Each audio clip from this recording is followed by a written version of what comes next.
Hello friends, आज माझ्या चॅलेंजचा second day पूर्ण झालेला आहे आणि सेकंड डे सोबतच मी जे काही टास्क ठरवले आहेत ते पूर्ण टास्क माझे झालेले आहेत. तर त्यासाठी हा एक स्मॉल व्हिडिओज. आजचे टास्क एकदम सक्सेसफुली आणि झकासपैकी पूर्ण झालेले आहेत.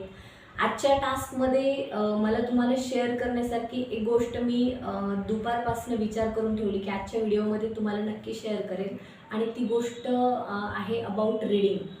मी आत्ता करंटली चॅलेंज चालू होण्याच्या अगोदरपासूनच the greatest secret Rhonda Byrne यांचं सेकंड पार्ट वाचते आहे. तर ते बुक खूप इंटरेस्टिंग आहे. फर्स्ट पार्टमध्ये जसं त्यामध्ये त्यांनी अबाउट लॉ ऑफ अट्रॅक्शनबद्दल डिटेल्ड इन्फॉर्मेशन दिलेली आहे.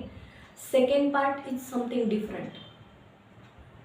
मीन्स जर तुम्ही एक्सटर्नल गोष्टी अट्रॅक्ट करायच्या असेल तर त्यावेळेस you are almostly using law of attraction.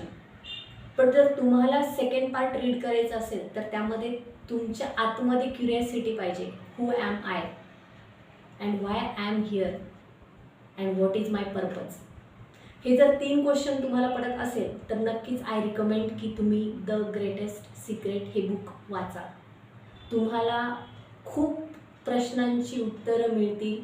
आपल्या जीवनामध्ये राग, भीती, ताण, तणाव, चिडचिड, काळजी, चिंता, पास्ट, फ्युचर हे जे सगळे क्वेस्ट आहे आणि यामध्येच आपण फिरतोय ना, तर यातनं बाहेर कसं पडायचं याचा सिम्पल वे तुम्हाला त्यामध्ये मिळेल.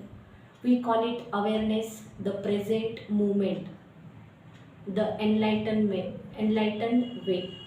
तो तुम्हाला या बुकमधनं नक्कीच मिळेल. आज मला तुम्हाला हेच सांगायचं होतं अबाउट रीडिंग. आजचा दिवस खूप छान माझा संपलेला आहे. तुम्ही माझा पुन्हा एकदा व्हिडिओ पाहिला त्याबद्दल तुम्हा सर्वांचे खूप खूप आभार आणि थँक्यू सो मच. उद्या पुन्हा भेटूयात डे 3 मध्ये.